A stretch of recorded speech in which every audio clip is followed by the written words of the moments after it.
Hello students and welcome to third lecture of motion in a plane. आज के इस lecture में हम लोग शुरू करेंगे प्रोजेक्टाइल मोशन। प्रोजेक्टाइल मोशन पढ़ने से पहले जस्ट पिछले लेक्चर में जो चीजें हमने पढ़ी थी उसको थोड़ा सा रिवाइज करते हैं और फिर बेस्ट एक क्वेश्चन हम लोग करेंगे, उसके बाद प्रोजेक्टाइल मोशन शुरू करेंगे। सो मोशन इन अ प्लेन में पिछले लेक्चर में हमने एक्सेलरेशन के ऊपर बात किया था, टू डायमेंशनल मोशन में। सो जो एक्सेलरेशन होता है उसको एक तो होता है भाई यूनिफॉर्मली एक्सेलरेटेड मोशन, मतलब एक मोशन है जिसमें एक्सेलरेशन क्या है, कांस्टेंट है, और उसके लिए कुछ इक्वेशन ऑफ मोशन होती है जो हमने पहले वन डायमेंशन के लिए पढ़ी है। तो वो हम लोग टू डायमेंशन के लिए किस तरह से लगा सकते हैं उसको हमने पढ़ा था। जैसे v is equal to u plus a t, s is equal to u t plus half a t square. उसी तरह से v square is equal to u square plus two a dot s होता है, ये हमको ध्यान रखना है, यहाँ dot product of acceleration and displacement होता है। इसी तरह से हमने ये पढ़ा था कि जो ऑब्जेक्ट अगर उसकी वेलोसिटी का डायरेक्शन भी चेंज हो रहा है ना, मतलब स्पीड का डायरेक्शन अगर चेंज हो रहा है तब भी वो एक्सेलरेट करता है, क्योंकि एक्सेलरेशन का डिफिनेशन ही इस तरह से है कि it is rate of change of velocity. तो अगर वेलोसिटी का डायरेक्शन चेंज हो रहा है तब भी उसमें एक्सेलरेशन है, और उस तरह का जो एक्सेलरेशन होता है due to change in direction of velocity उसे हम लोग क्या कहते हैं, सेंट्रीपिटल एक्सेलरेशन या रेडियल एक्सेलरेशन या नॉर्मल एक्सेलरेशन कहते हैं, और उसका जो मैग्नीट्यूड होता है वो होता है वी स्क्वायर बाई आर। तो ये फॉर्मूला हमने अभी डायरेक्टली स्टेट कर दिया है, लेकिन जब हम सर्कुलर मोशन पढ़ेंगे तब हम इसे डिराइव करेंगे कि ये वैल्यू कैसे आती है। इसके अलावा जो दूसरा एक्सेलरेशन होता है उसी ऑब्जेक्ट में वो होता है टेंजेंशियल एक्सेलरेशन। मतलब जैसे मान लीजिए ये एक ऑब्जेक्ट है और ये ऑब्जेक्ट किसी वेलोसिटी v से जा रहा होगा, ठीक है। तो जब ये v से जाएगा, मान लीजिए v अगर कांस्टेंट है, v फिक्स है, मतलब कांस्टेंट स्पीड से गोल गोल घूम रहा है, यूनिफॉर्म सर्कुलर मोशन है, तो उस केस में टेंजेंशियल एक्सेलरेशन जीरो हो जाएगा, क्योंकि मैग्नीट्यूड ऑफ वेलोसिटी चेंज नहीं होगा, लेकिन तब भी सेंट्रीपिटल एक्सेलरेशन उस पर लग ही रहा होगा। तो ऐसे केसेस में जो टोटल एक्सेलरेशन निकालते हैं वो हम लोग निकालते हैं ए टेंजेंशियल प्लस ए सेंट्रीपिटल का वेक्टर सम।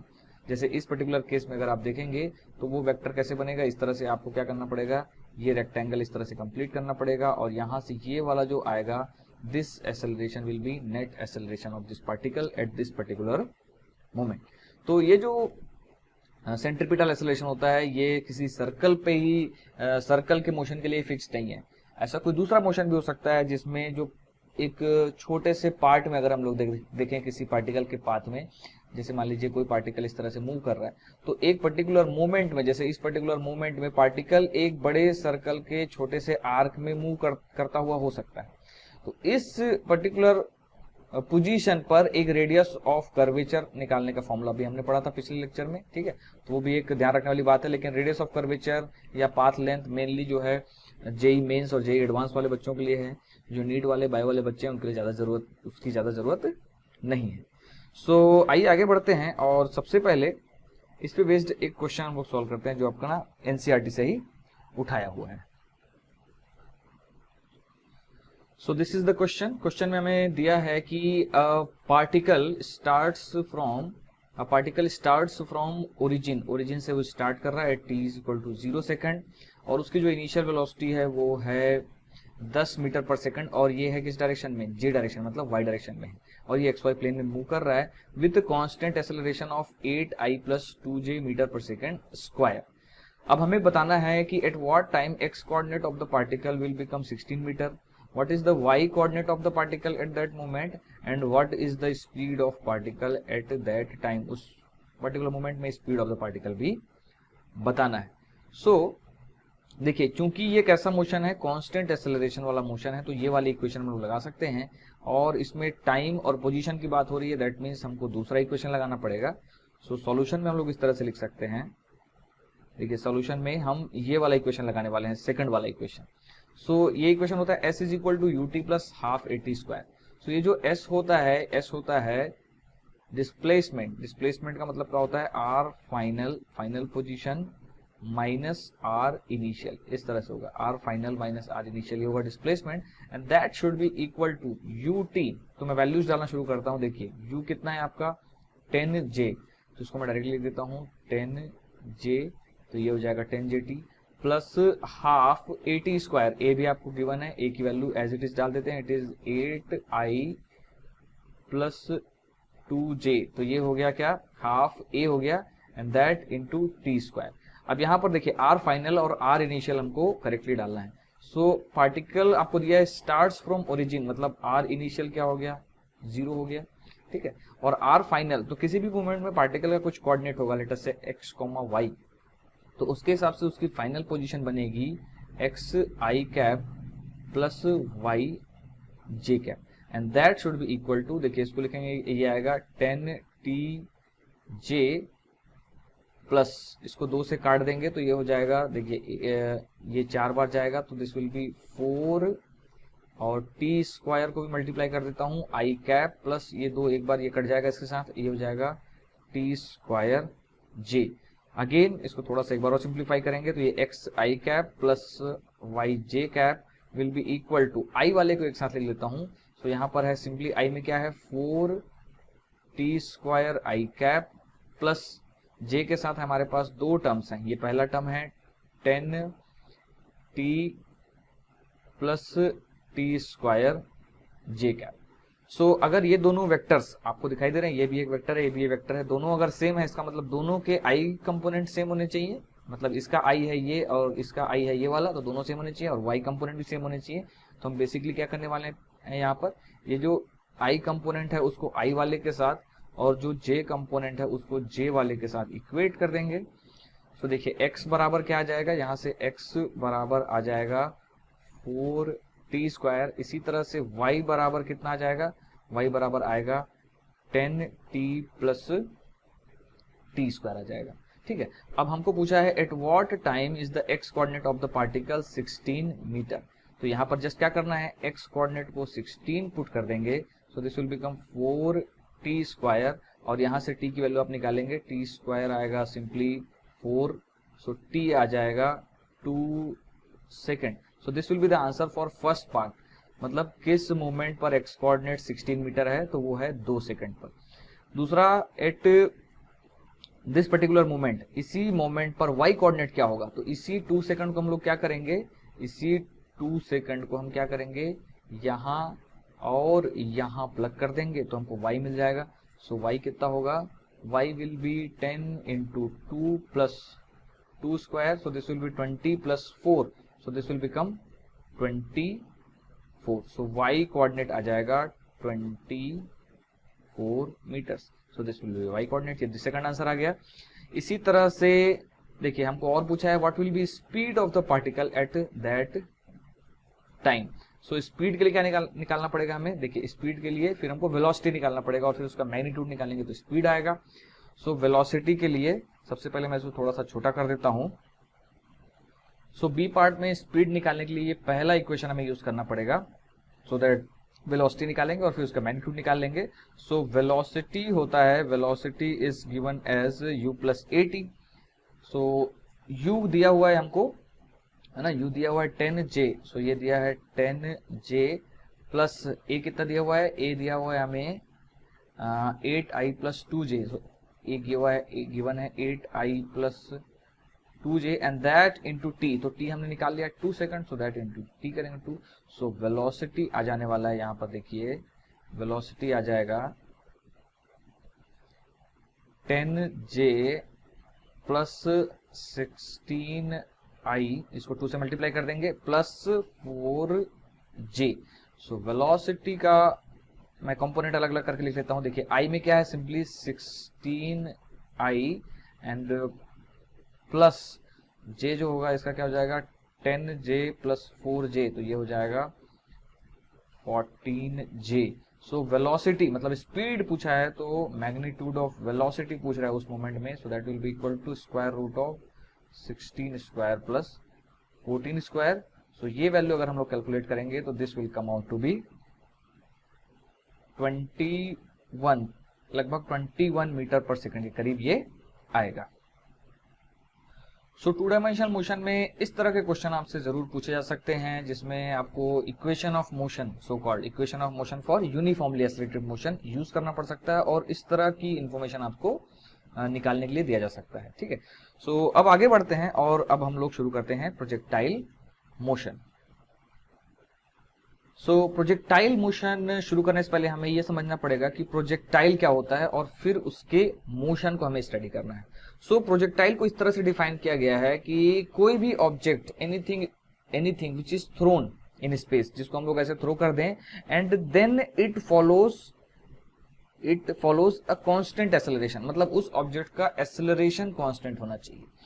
तो एक तरह का तो ऐसा होता है कि आप पार्टिकल को सीधे ऊपर थ्रो कर दिए, तो आप पार्टिकल को अगर सीधे ऊपर थ्रो करेंगे तो वो सीधा ऊपर जाएगा और सीधे उसी लाइन में नीचे आएगा, तो उसका जो पाथ होगा वो सिंपली स्ट्रेट लाइन हो जाएगा और वो प्रोजेक्टाइल हम उसे नहीं कह पाएंगे। तो प्रोजेक्टाइल कब होगा, जब आप ऑब्जेक्ट को सीधा थ्रो करने के बजाय एक किसी एंगल में थ्रो कर दें, मतलब जस्ट वर्टिकली अप थ्रो करने के बजाय थोड़ा सा भी उसे अगर हम लोग एंगल में थ्रो कर दें तो वो क्या बन जाएगा, प्रोजेक्टाइल बन जाएगा, क्योंकि वो फिर क्या करेगा, एक पैराबोलिक पाथ वो फॉलो करेगा। सो प्रोजेक्टाइल मोशन में दो चीजें आएंगी इंपॉर्टेंट, एक तो वो थ्रोन ऑब्लिकली होना चाहिए, मतलब एकदम से वर्टिकल आपको थ्रो नहीं करना है उसको, और दूसरा उसका जो एक्सेलरेशन है वो क्या होना चाहिए, कांस्टेंट होना चाहिए। ठीक है, तो इन्हीं चीजों पे बेस्ड हमने प्रोजेक्टाइल मोशन को डिफाइन कर दिया है। तो प्रोजेक्टाइल मोशन को हम लोग का डेफिनेशन यहाँ पे लिख लेते हैं। सो प्रोजेक्टाइल मोशन है, देखिए प्रोजेक्टाइल मोशन को हमने यहाँ पे डिफाइन कर दिया, it is an object that is given an initial velocity obliquely, ये आप यहाँ पे लिखा हुआ है, ऑब्लिकली उसको एक इनिशियल वेलोसिटी देना है, and that subsequently follows path determined by net constant force. देखिए कांस्टेंट फोर्स बोलने का क्या मतलब है, कांस्टेंट एक्सेलरेशन। भाई जब फोर्स कांस्टेंट है तो एक्सेलरेशन भी क्या रहेगा, कांस्टेंट रहेगा। और इस चैप्टर में हम लोग किसकी बात करेंगे, ग्रेविटेशनल फोर्स, और एक्सेलरेशन कौन सा रहेगा, एक्सेलरेशन ड्यू टू ग्रेविटी। और इस वजह से जो उसका पाथ बनेगा वो एक पैराबोलिक पाथ बनेगा। ठीक है, तो इस तरह के मोशन को हम लोग क्या कहेंगे, प्रोजेक्टाइल मोशन। सो प्रोजेक्टाइल मोशन में जो चीजें आ रही हैं इंपॉर्टेंट पॉइंट्स, उसको हम लोग यहाँ पर नोट कर लेते हैं कि है ना, इसमें क्या इंपॉर्टेंट चीजें हैं। देखिए पहली चीज, एक तो थ्रोन ऑब्लिकली है, तो ठीक है, ये बहुत ज्यादा इसमें डिटेल में जाने की जरूरत नहीं है कि ऑब्लिकली कैसे थ्रो करेंगे, जस्ट वर्टिकली अप आपको नहीं थ्रो करना है, थोड़ा सा उसको टेढ़ा कर देना है, तो ये ऑब्लिक थ्रो हो गया, है ना, तभी वो एक इस तरह का पाथ फॉलो करेगा, पैराबोलिक। डायरेक्टली वर्टिकली आपको अप थ्रो नहीं करना है।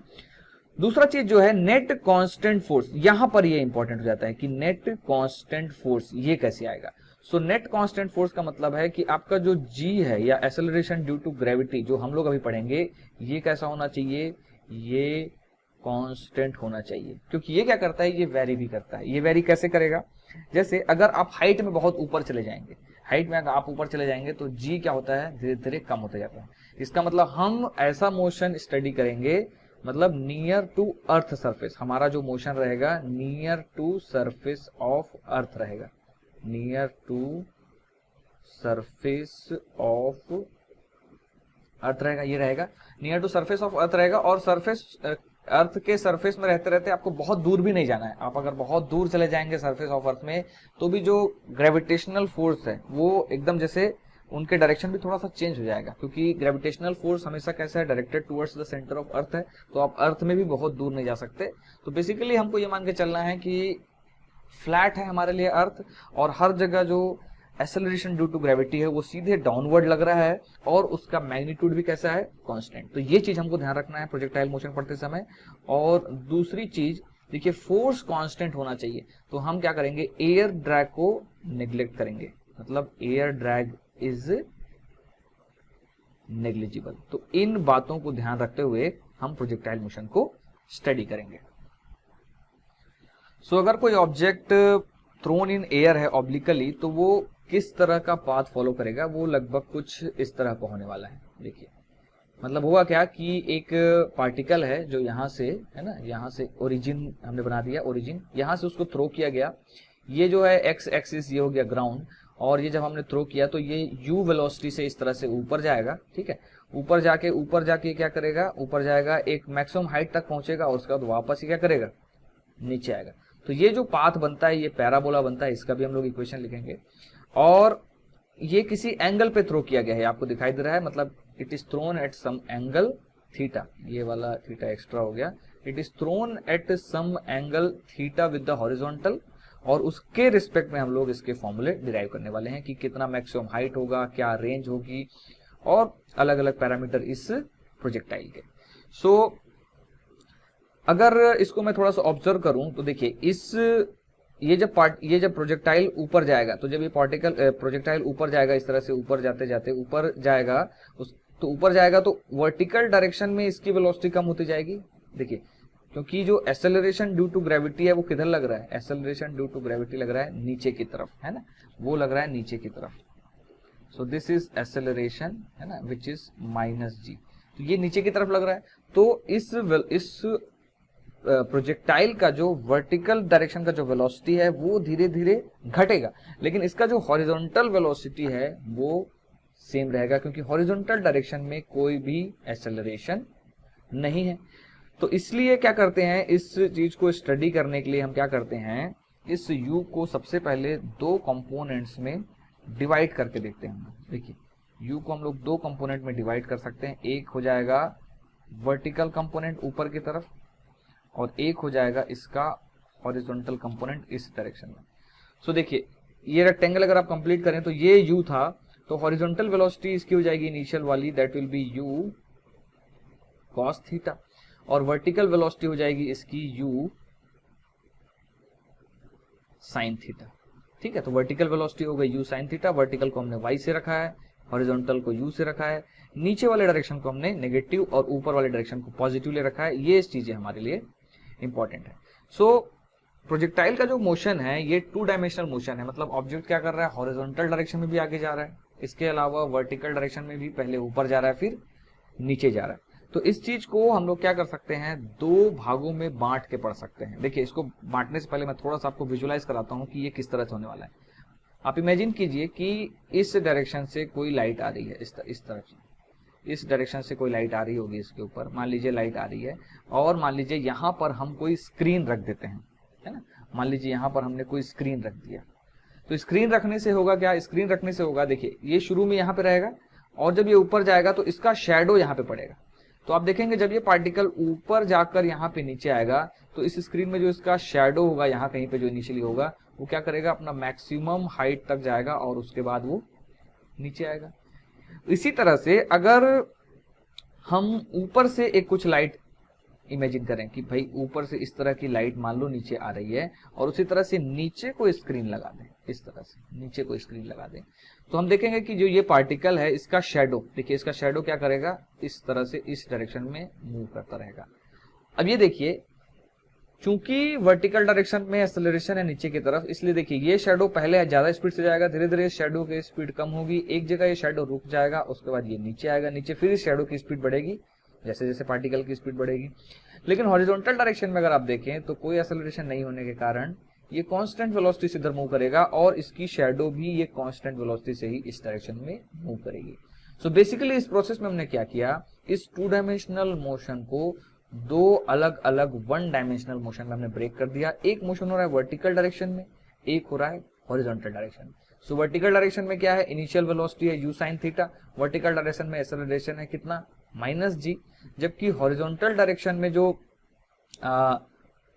इनिशियल वेलोसिटी है वो u cos थीटा और हॉरिजॉन्टल डायरेक्शन में कोई भी एक्सेलरेशन नहीं है। तो आई होप ये चीज आपको समझ में आ रही होगी किस तरह से हमने जो टू डायमेंशनल मोशन था उसे दो वन डायमेंशनल मोशन में ब्रेक कर दिया। सो ये जो डिस्कशन हमने अभी किया इसी को मैं थोड़ा सा डायग्राम के फॉर्म में आपके सामने बनाता हूं। इसको पहले थोड़ा सा मिटा देता हूं।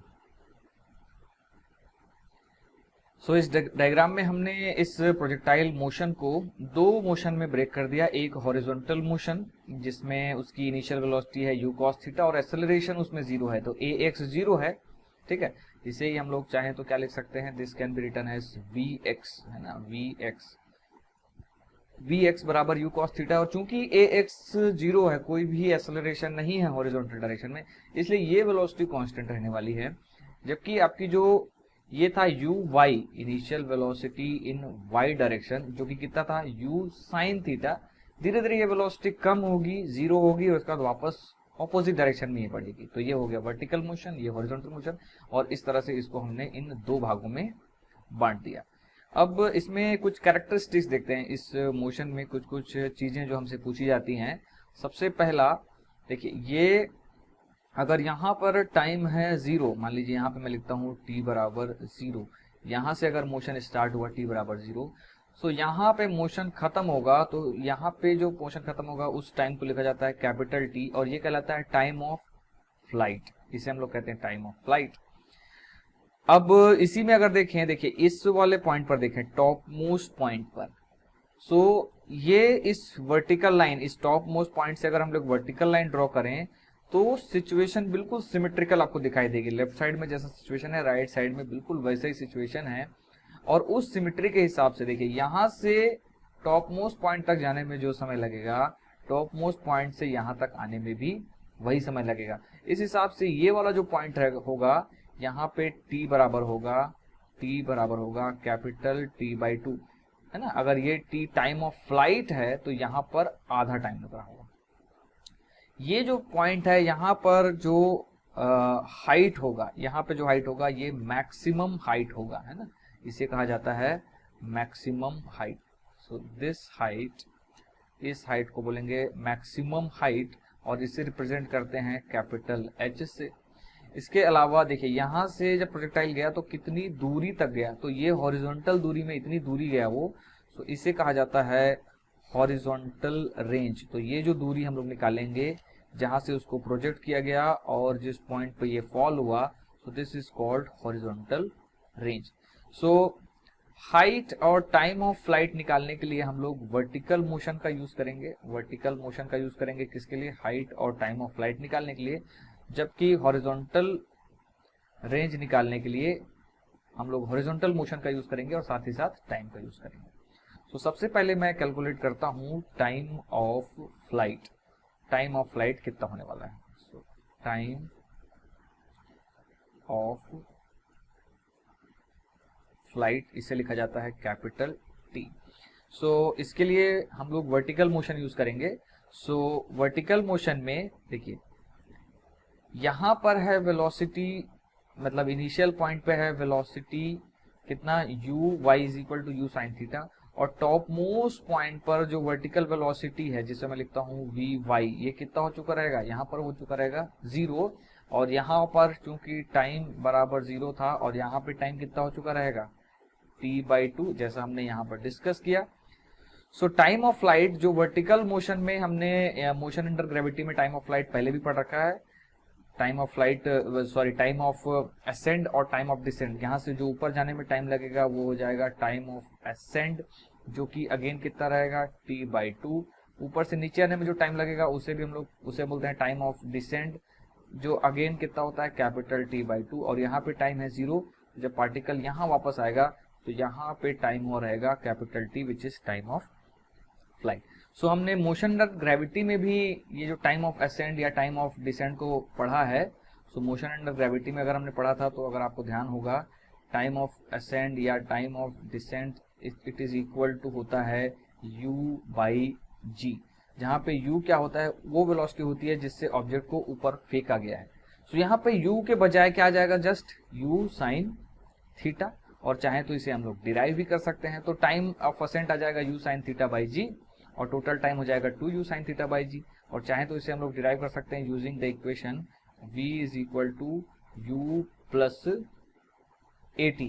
सो वर्टिकल डायरेक्शन की अगर बात की जाए तो यहाँ पे एक काम करता हूँ, इसको मैं पूरा मिटा देता हूँ।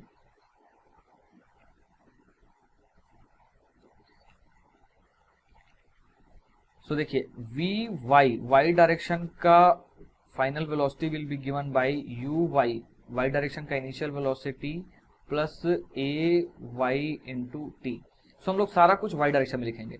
सो देखिए, अगर हम यहाँ से इनिशियल पॉइंट से टॉप मोस्ट पॉइंट की बात कर रहे हैं, सो फाइनल वेलोसिटी vy कितना हो जाना है? 0 हो जाना है। इसको 0 पुट कर देंगे, and that will be equal to uy। Initial uy कितना था? ये था just u sin theta plus ay कितना है? दैट इज -g, क्योंकि y हमारा ऊपर के डायरेक्शन में पॉजिटिव है, तो नीचे की तरफ एक्सेलरेशन है एक्चुअल में g, तो उसको हम लोग क्या लिखेंगे? -g लिखेंगे। सो this will B -g times t। इसे सॉल्व करेंगे तो gt बराबर u sin थीटा हो जाएगा, और t बराबर क्या हो जाएगा? अच्छा, यहाँ पे t की जगह मैं T/2 ही पुट कर देता हूँ, क्योंकि टाइम यहाँ पे कितना हो चुका है? कैपिटल T/2 हो चुका है। सो यहाँ पे टाइम हो चुका है कैपिटल T/2, देखिए इस पॉइंट पर। सो यहाँ से gt/2 this will be equal to क्या हो जाएगा? u sin थीटा, और उस हिसाब से टाइम ऑफ फ्लाइट हो जाएगा 2u sine theta by g. So ये हमारा पहला इक्वेशन आ गया। Time of flight it is given by 2u sine theta by g. अब इसी में आगे बढ़ते हैं और दूसरी चीज हम लोग डिस्कस करते हैं, मैक्सिमम हाइट, है ना। हम लोग डिस्कस कर रहे हैं मैक्सिमम हाइट, जिसे लिखा जाता है कैपिटल एच से। सो अगेन यहाँ पर वर्टिकल मोशन हमारा यूज होगा और मैक्सिमम हाइट के लिए क्या होना है, मैक्सिमम हाइट के लिए देखिए हम लोग इक्वेशन यूज कर सकते हैं v square is equal to u square plus 2as। तो हम लोग यूज करेंगे वी वाई स्क्वायर, यूज करेंगे वी वाई स्क्वायर क्योंकि वाई डायरेक्शन में बात हो रही है, is equal to u y square plus 2ay into s. तो डिस्प्लेसमेंट कितना हुआ है, देखिए पॉजिटिव वाई डायरेक्शन में हुआ है और कितना हुआ है, h हुआ है, क्योंकि ये जो हाइट है यहाँ से यहाँ तक ये है कैपिटल H। सो 2ay इंटू, अभी मैं s ही लिख देता हूँ in y direction. So v square, तो vy तो 0 हो चुका है and that will be equal to u square हो जाएगा, u square sine square theta plus 2 और ay की जगह आ जाएगा माइनस g और sy की जगह आ जाएगा h। इसे सॉल्व करेंगे तो h की वैल्यू आएगी u square sine square theta upon 2g। So this will become another formula for maximum height. तो हमने यहाँ पर दो चीजें डिस्कस कर ली, time of flight which is 2u sine theta by g and maximum height which is u square sine square theta by 2g। अब यहाँ पर हम लोग तीसरी चीज डिस्कस करते हैं which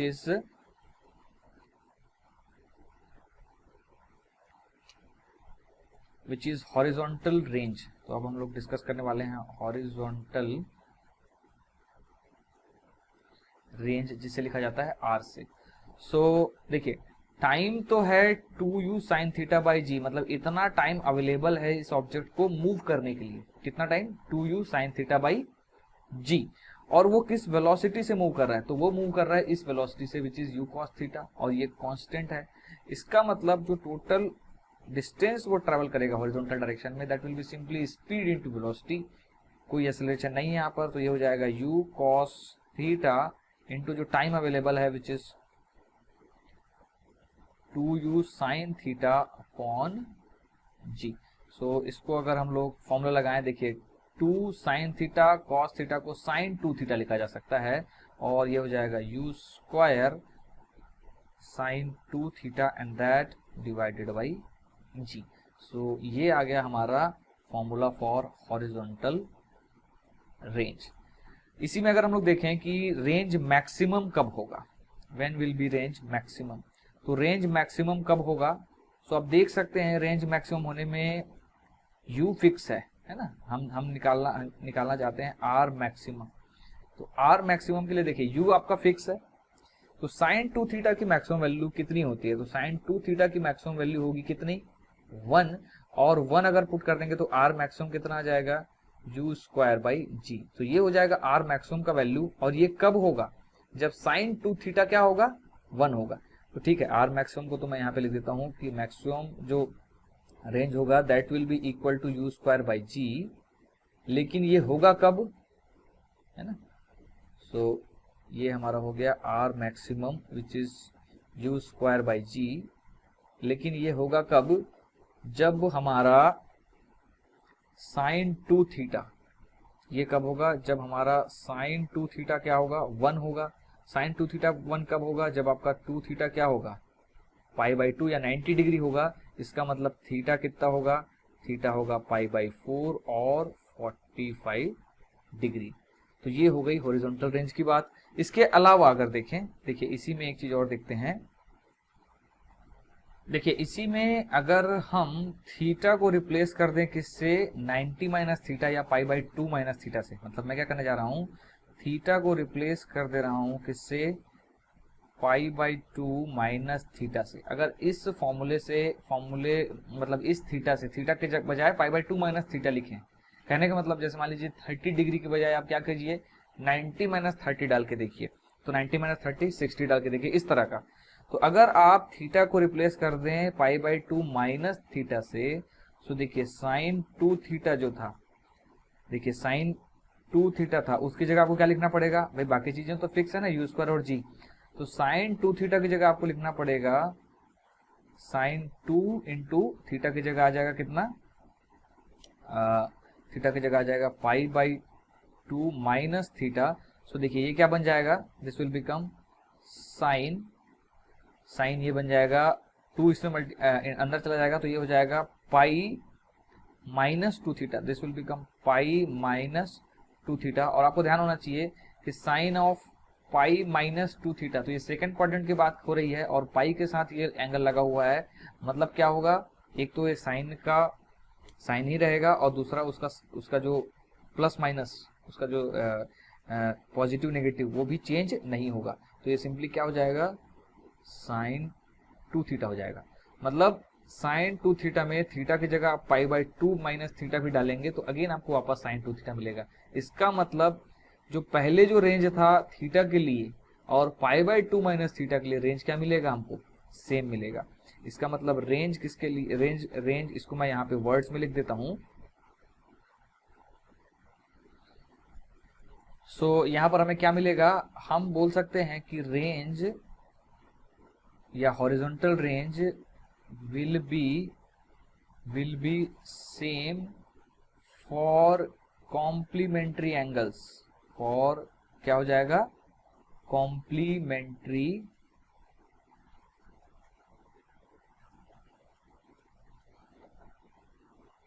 angles, है ना। तो साइन यहाँ पे क्या लिखा था, pi minus 2 theta will be equal to sine 2 theta.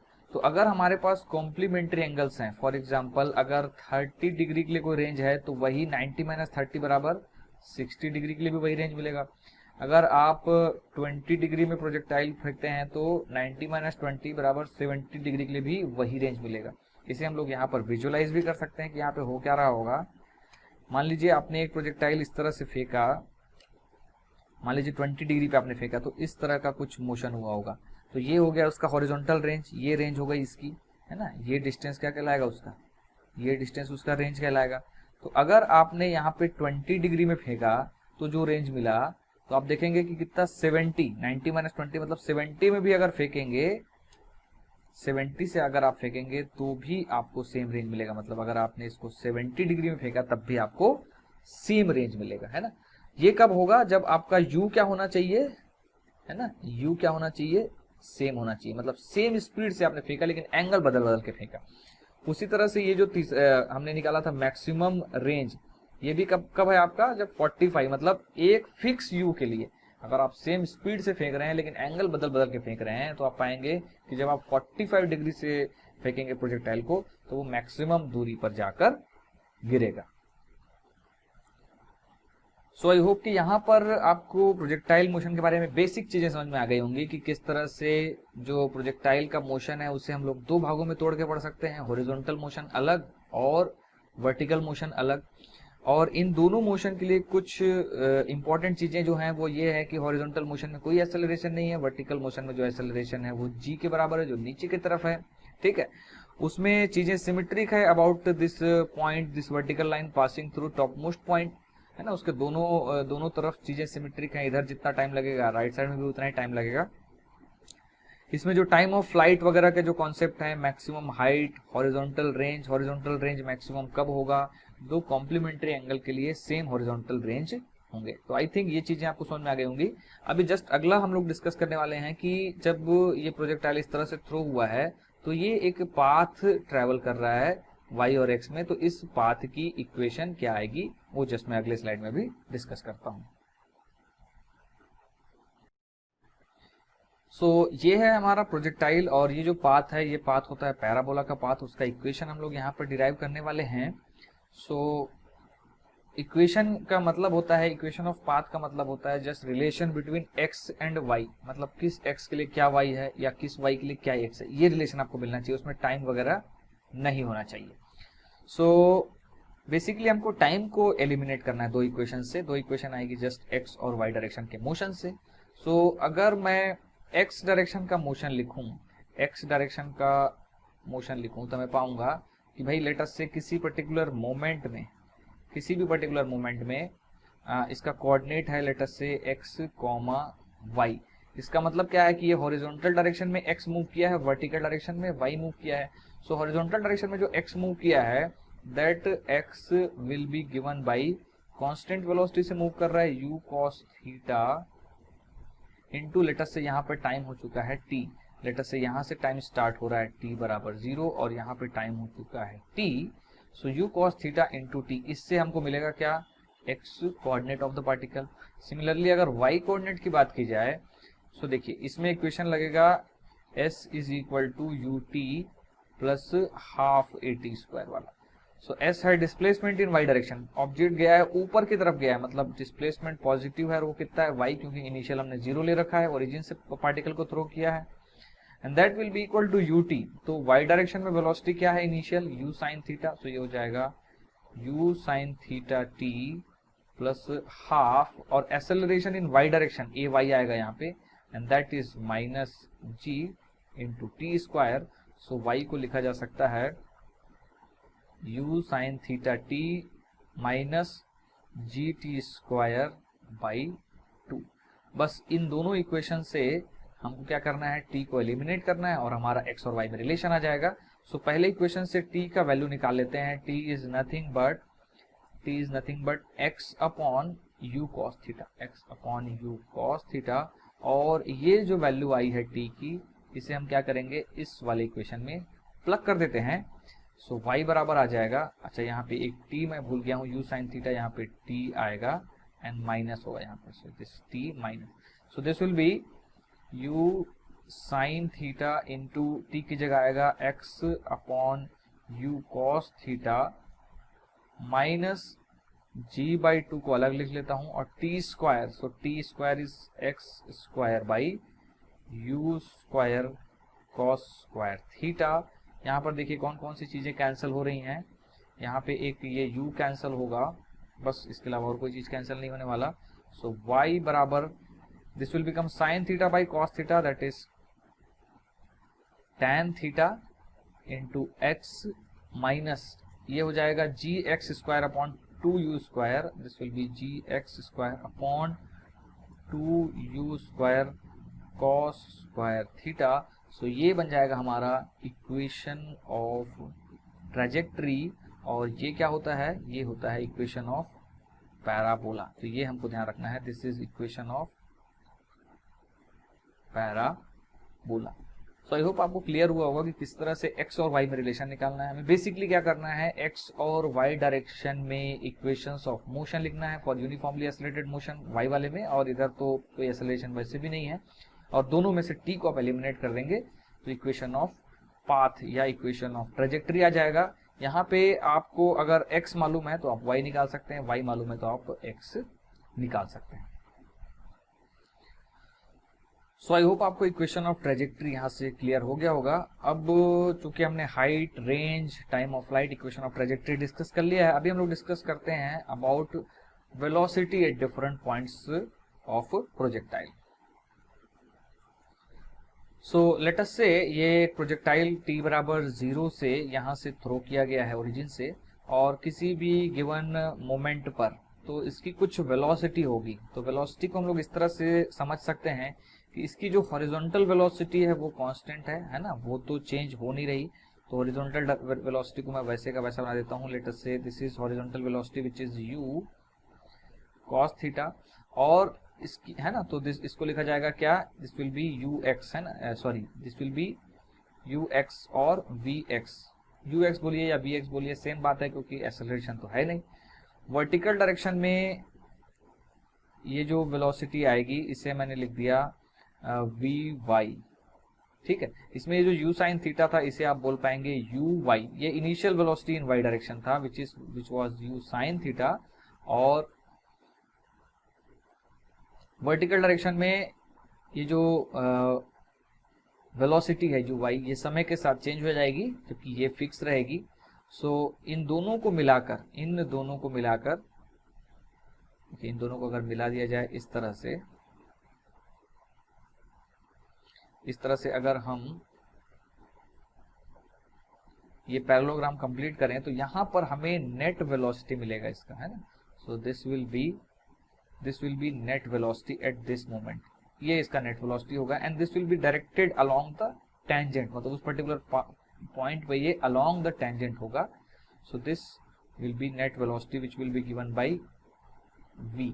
So ये जो v होगा किसी भी मोमेंट में, velocity v will be v x i cap plus v y j cap, ये होना है. अब इसमें v x तो फिक्स है u cos थीटा, सवाल आता है v y का. सो v y के लिए हम लोग क्या लिखेंगे, y डायरेक्शन में velocity will be given by initial velocity in y direction u y plus acceleration in y direction into t. So this will become v y will B u y कितना है आपका u sin theta, और a y कितना है minus g and that into t. So this will become your v y. So finally हम लोग velocity at any moment, this will B velocity at any moment, that will B v x की जगह आएगा u cos theta i cap, ये i direction में, plus u sin theta minus gt and this will be in j direction. तो ये हो जाएगा velocity vector, है ना, velocity vector at any moment, मतलब इसमें आप टाइम डालेंगे तो आपको उसकी वेलोसिटी मिल जाएगी. लेकिन इसी में अगर हम बात करें किसकी, अगर हम बात करें स्पीड की, तो स्पीड कितना होने वाला है, so this will B velocity, और इसी में अगर हम निकालें स्पीड,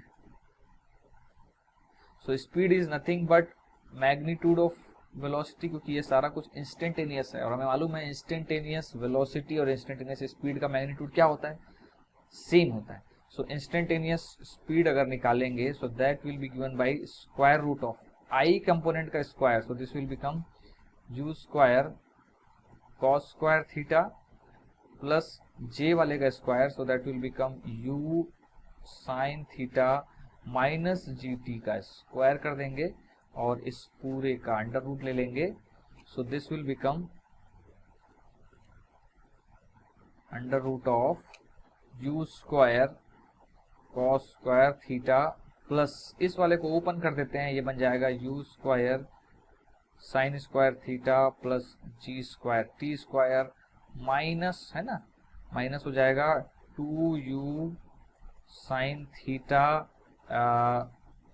जी टी, ये फाइनल एक्सप्रेशन हो जाएगा.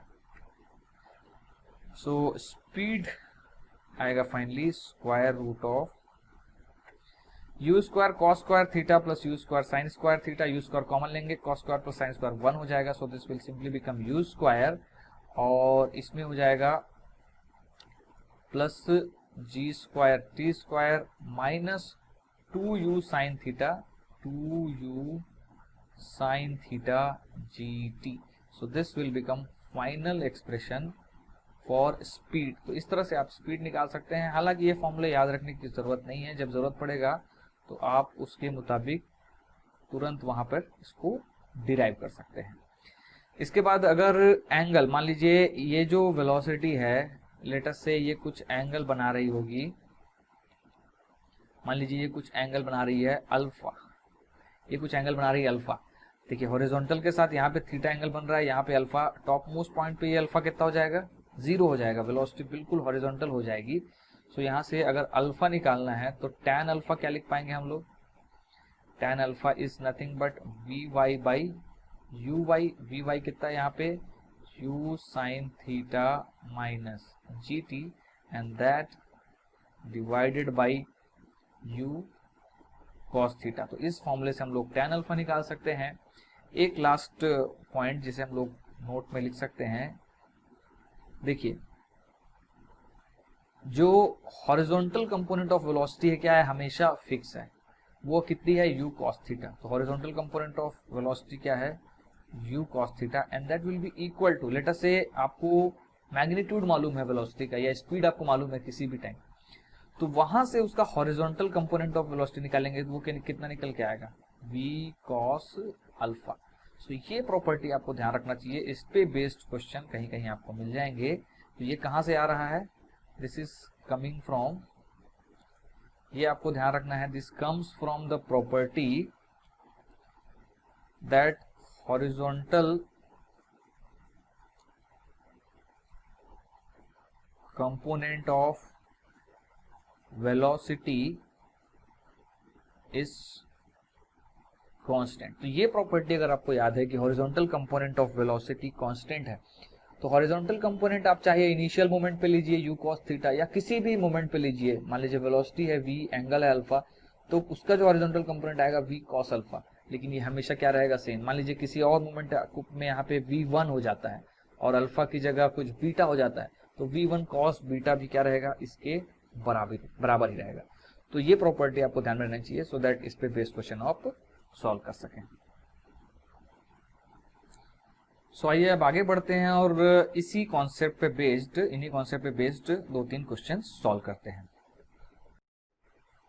सो जो पहला क्वेश्चन है उसमें हमें गिवन है body is projected with speed 30 meter per second, है ना, u दिया हुआ है ना। So this is our u at an angle 30 degree with vertical दिया है। 30 डिग्री विथ वर्टिकल होगा तो हॉरिजॉन्टल के साथ कितना हो जाएगा, 90 माइनस 30, सो ये हो जाएगा 60। तो थीटा हो गया कितना, 60 डिग्री।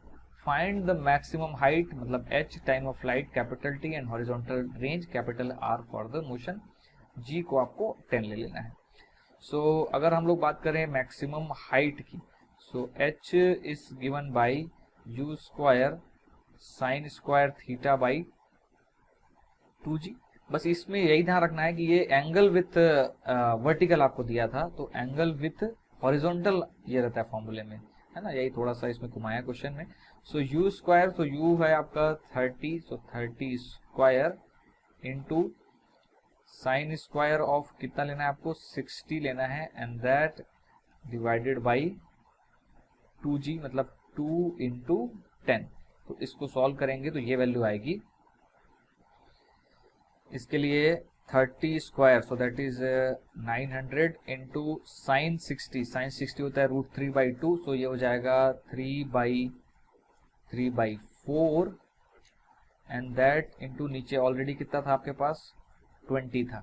सो इसको सॉल्व कर देते हैं, थोड़ा 0 0 ये चला जाएगा, इसके बाद 45, so this will become 135 upon 4 metres.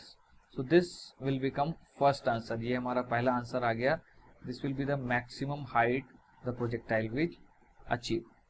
इसके बाद दूसरा क्वेश्चन है आपका find maximum height and then time of flight. So time of flight का फॉर्मूला क्या है, it is 2u sine theta by g.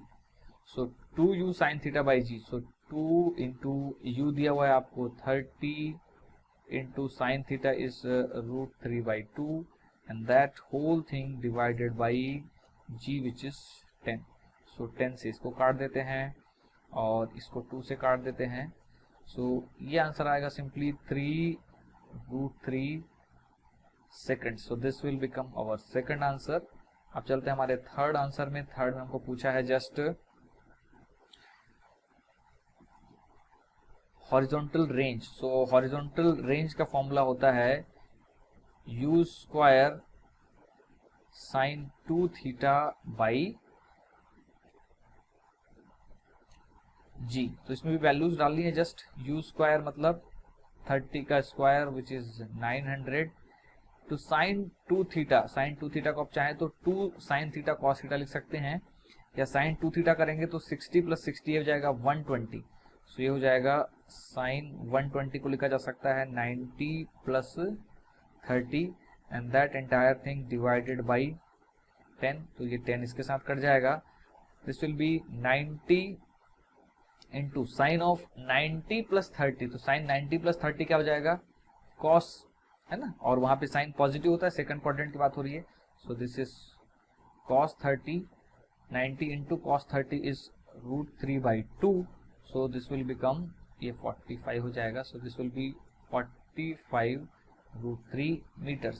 So this will become our third answer, मतलब object जो है अपने पॉइंट ऑफ प्रोजेक्शन से इतनी दूर जाकर के लैंड करेगा। सो this is horizontal range, this is time of flight, मतलब 3√3 सेकंड तक जो ऑब्जेक्ट है हवा में रहेगा, फिर वापस ग्राउंड में आ जाएगा, और इस पूरे दौरान 135/4 इतनी मैक्सिमम हाइट तक हमारा ऑब्जेक्ट जाएगा।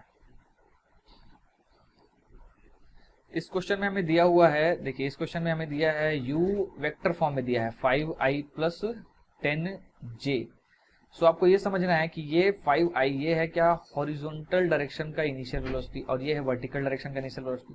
सो 5 जो है this is nothing but u cos theta, जो हम लोग पढ़ते आए हैं u cos theta, this is u cos theta, और ये जो है ये है u sin थीटा। तो ये है आपका क्या ux, और यही हर समय कांस्टेंट रहेगा, और ये है क्या uy। बस इतना आपको समझना है, और इसके बेसिस में हमको बताना है time of flight, okay, maximum height and range. So time of flight क्या होता है, टाइम ऑफ फ्लाइट अगर मैं निकालूं, सो time of flight is 2u sin theta upon g। तो इसमें अगर हम लोग वैल्यू डालें, देखिए u sin थीटा कितना हो गया आपका 10, सो this will B 2 into 10 upon 10 करेंगे, 10 कट जाएगा, so this will become 2 second. So 2 second is our time of flight. इसी में अगर हम निकालें मैक्सिमम हाइट h के लिए फॉर्मूला होता है u square sine square theta by 2g।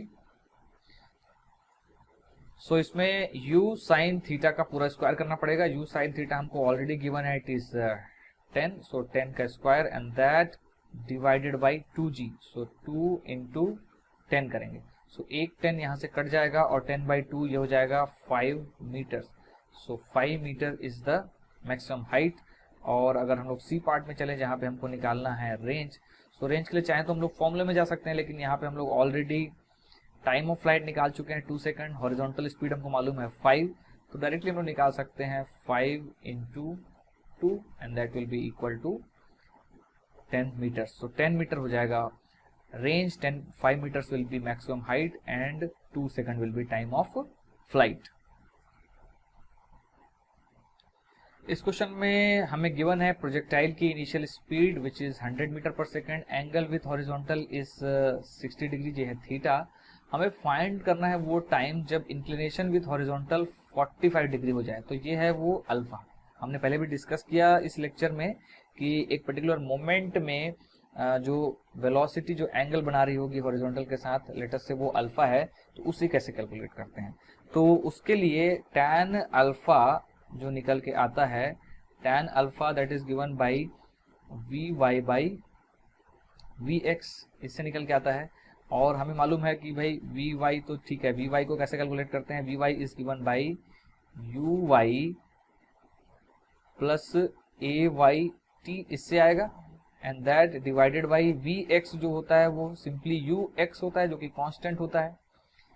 vy जो होता है, मतलब uy जो होता है, initial velocity in y direction, ये होता है u sin थीटा, और एक्सेलरेशन होता है -g या -10, and that into t, and that divided by ux। So ux हो जाएगा आपका कितना, u cos थीटा। एक बार फिर से मैं रिपीट करता हूं, देखिए tan अल्फा, इसको थोड़ा डायग्राम अगर मैं बना दूं यहाँ पर, तो लेटस से ऑब्जेक्ट जो है इस तरह से जा रहा होगा, तो यहाँ पर तो जो इनिशियल एंगल था ये था थीटा, यहाँ पर लेटस से एंगल है आपका हॉरिजॉन्टल के साथ अल्फा। सो इस पर्टिकुलर मोमेंट में एक हॉरिजॉन्टल वेलोसिटी होगी जिसे हम लोग कहेंगे क्या, ux, जो vx बराबर होगा, और एक वर्टिकल वेलोसिटी होगी जो होगी क्या, vy। So tan alpha is just nothing but vy by vx तो ux के बराबर होता है, जो u cos थीटा होता है, और vy जो होता है उसे निकालने के लिए हमको क्या करना पड़ेगा, equation of motion, first equation of motion लगाना पड़ेगा, vy प्लस ayt, ay की जगह -g या -10 पुट कर देंगे, और uy हो जाएगा सिंपली यहाँ पर जो u था उसका u sin थीटा। सो बस इसमें वैल्यूज डालनी है। देखिए यहाँ पे tan अल्फा मतलब कितना हो गया, tan 45, विच इज कितना होता है 1, tan अल्फा है ना, tan 45 है ना, वो 1 होता है, तो वो डाल देंगे, और वैल्यूज इसमें डाल देते हैं। तो u की वैल्यू में डाल देता हूँ, पहले इसको u cos थीटा को राइट साइड ले जाता हूँ। सो यहाँ पे लेफ्ट साइड में बचेगा u sin theta minus 10t, and that will be equal to u cos theta. Values डाल देते हैं बराबर से, u बराबर कितना है आपका 100 इंटू साइन 60 होता है √3/2 माइनस 10, ये t हमको निकालना है। u अगेन है 100 इंटू cos 60 इज 1/2। सो इसको अगर मैं कैंसिल करूँ यहाँ से तो ये हो जाएगा कितना, 50। सो 10t को एक साइड ले जाते हैं, सो 10t विल बिकम, अगेन ये भी 50 होगा, ये वाला भी हो जाएगा 50। सो 10t विल बिकम 50 √3 माइनस 50 हो जाएगा, या आप चाहें तो 50 कॉमन ले सकते हैं, ये हो जाएगा 50 √3 माइनस 1। टाइम निकल के आएगा 50/10 √3 माइनस 1, या इसे लिख सकते हैं 5 √3 माइनस 1 सेकेंड। तो ये हमारा आंसर हो जाएगा। मतलब इतने टाइम बाद, प्रोजेक्शन के इतने टाइम बाद जो एंगल विथ हॉरिजॉन्टल हो जाएगा वो 60 के बजाय 45 हो जाएगा। पहले 60 था, ज़्यादा एंगल था, और धीरे धीरे ये घट के कितना हो जाएगा, 45 डिग्री हो जाएगा। सो आज के लेक्चर को यहीं पे खत्म करते हैं। अगले लेक्चर में हम लोग पढ़ेंगे horizontal projection and projection on a inclined plane.